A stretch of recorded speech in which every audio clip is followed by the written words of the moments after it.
So you might be tempted to say to your husband, you always annoy me whenever you come to my office late to pick me. Now, because you have used that you statement, your husband will perceive it to mean that you are blaming him. And there's no way his temper will not run high. But there's something you can do, and that is for you to begin to use the I statement. So instead of saying to your husband, you always make me angry whenever you don't come early to pick me, you can say something like this to your husband: I am always frustrated whenever you don't come early to pick me from work. Now you have moved the you to I. So now you're no more saying to your husband that you always make me angry, but you're now saying that I always feel frustrated. So you can say that literally you are saying the same thing, but you are taking a different approach. You are taking the I approach as opposed to taking the you approach. And this you approach is an approach that a lot of married people are using today. So there's no way you control your temper or the temper of your spouse when you are always using this you statement approach. So refrain from it. I want you to start today to be using the I statement approach. And when you use that, you will see that your feeling will not be interpreted by your spouse to mean that you are blaming them. That is something I want you to start using from today onwards.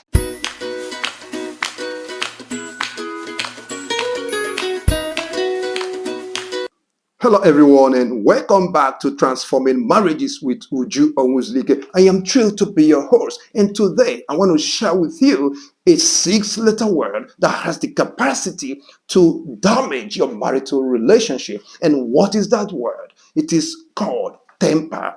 Temper. Do you know that uncontrolled temper has the ability to not only damage your marital relationship, but it also has an ability to destroy your home? It has the ability to destroy everything your marriage stands for. So a lot of people have asked me, a lot of couples have asked me, is there anything that we can do to be able to control our tempers? Is there anything that we can do that will help us to put to check our tempers? That is the essence of today's video. But before I proceed, I want to ask you, have you subscribed to this channel? Please, I would love for you to subscribe to this channel, and I guarantee you I will always bring value content to your doorsteps that will help you all to build a stronger and a happier marriages. So let's get back to business. Is there anything that we can do that will help us to control and manage our tempers in our marriages?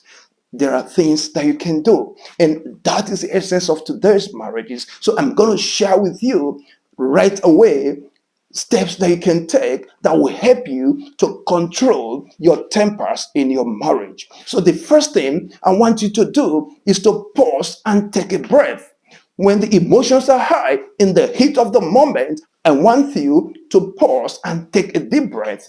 And because you have paused and you have taken a breath, it will enable you to sit back and come up with a very thoughtful and a very meaningful response. And that would have been possible if you hadn't paused and taken a breath. A lot of time, tempers will rise up because of your impulsive comments, because of your impulsive responses. But those impulsive responses would have been avoided if you are able to take a pause and take a deep breath. So in the heat of the moment, what I expect you to do is to pause. Don't speak yet. Pause and take a deep breath.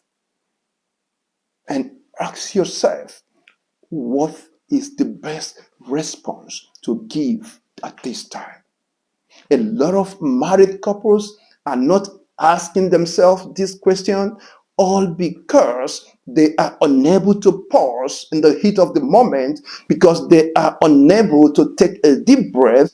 So if you don't do this, you end up making impulsive comments, you end up giving impulsive responses, and you end up reacting in a manner that will show thoughtlessness. And I don't want you to do that in your marriage. So that leads us to the second step. always communicate your feelings without blaming your spouse. A lot of times, married couples don't do this.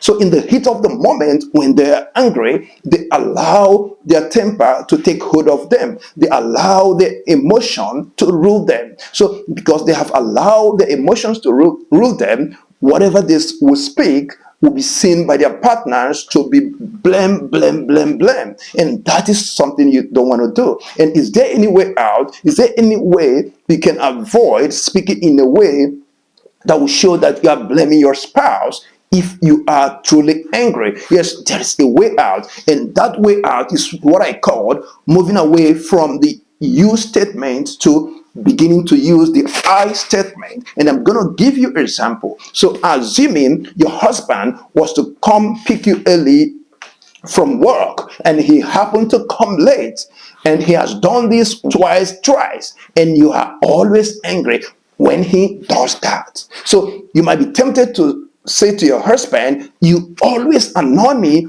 whenever you come to my office late to pick me. Now, because you have used that you statement, your husband will perceive it to mean that you are blaming him, and there's no way his temper will not run high.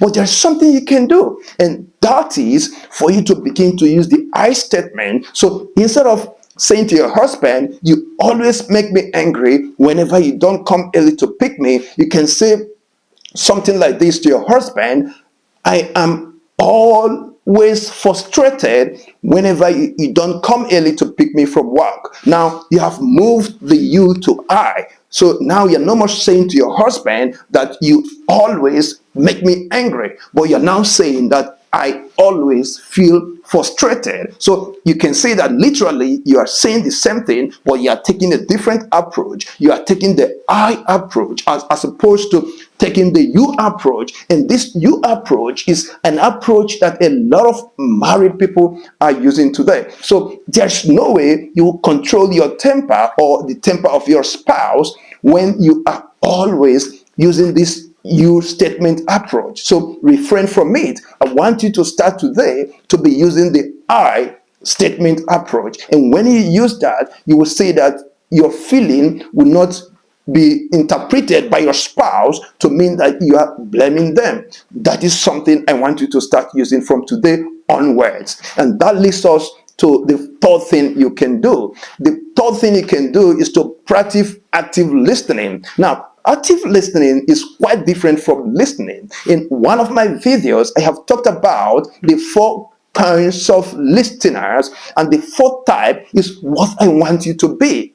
Because if you are not an active listener, you are not listening. And I would love for you to get that video and watch it very well to understand these four kinds of listeners. So a lot of times, what happens in marriages is that when a spouse is angry, the husband is angry, or the wife is angry, and that wife is communicating to their spouses, right? Now, the other party will, instead of listening, the other party will end up processing what the other person is saying, evaluating what this person is saying, judging what this person is saying, all in a bid to defend him or herself. So at that point, that you are not listening to your partner actively, at that point that you're not paying rapt attention to what your spouse is saying, you end up getting their tempers to rise up, and you will not be able to control your own temper, all because you have not actively listened to what your spouse is saying. So I'm encouraging you today in this video, in this third step,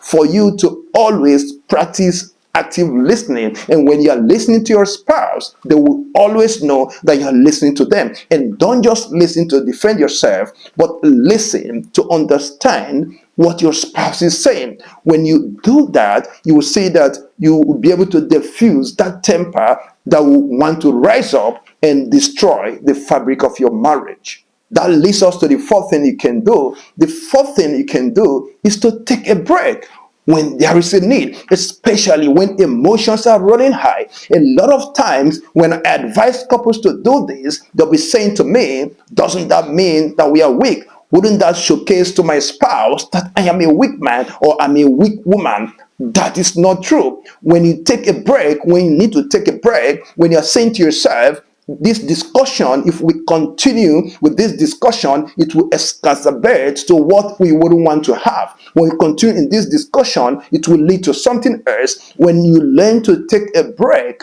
you're not doing that out of weakness, but you are doing that out of maturity, and you are doing that out of strength. This is what I want couples to be doing, because there are times that it will be very obvious that when you continue on that discussions, that the temper will always run high. So the best thing for you to do is to take a break. And when both of you are calmer enough, you can now come back to resolve your issues. But at that moment, in the heat of that moment, when emotions are high, the best thing for you to do is to stop that discussion and take a break. So that leads us to the fifth thing that you can do. The fifth thing you can do is to seek for solutions together. This is an area that a lot of married couples are not doing. Even in corporate world today, a lot of people are not doing it. But I'm encouraging you as couples to begin to seek for solutions together. I will give you an example. So if you have an idea of what can be done, that you know that ordinarily this might raise your husband's temper or your wife's temper, the best thing you can do is to come to them and tell them that I'm thinking about A, B, C. What do you think? I want us to come with a solution that we can both agree. I want us to reach a conclusion that will be very tight, that will help us to achieve our desired end. So when you come with that approach to always bounce off your ideas with your spouse, there's no way you will get their tempers to rise. But a lot of times you get your spouse temper to rise because you have not sought the solutions with them. You want to bring the solutions alone. You want to impose your views on them. You want to impose your solutions on them. That is a wrong thing to do. If you want to control your temper, if you want your spouse to control his or her temper, the best thing for you to do is to seek for solutions together. When you seek for solutions together, there will be no room for any temper to rise. So in this video, I've been able to share with you these critical steps that you can take to be able to control and manage your temper. And these steps are, the first is for you to pause and take a deep breath. And the second is for you to communicate your feelings in a way that will not show your spouse that you are blaming them. And the third is for you to practice active listening. And number four is for you to take a break when there is a need to take a break, especially when emotions are running high. And the fifth step, or the fifth thing I want you to do, is to always seek for solutions together with your spouse, as opposed to rubbing your own views on them. So if you take these 5 steps, you will be able to control the temper in your marriage. Till I see you next, keep supporting your spouses to be the best version of themselves and not the other way around. Enjoy the journey of your marriage.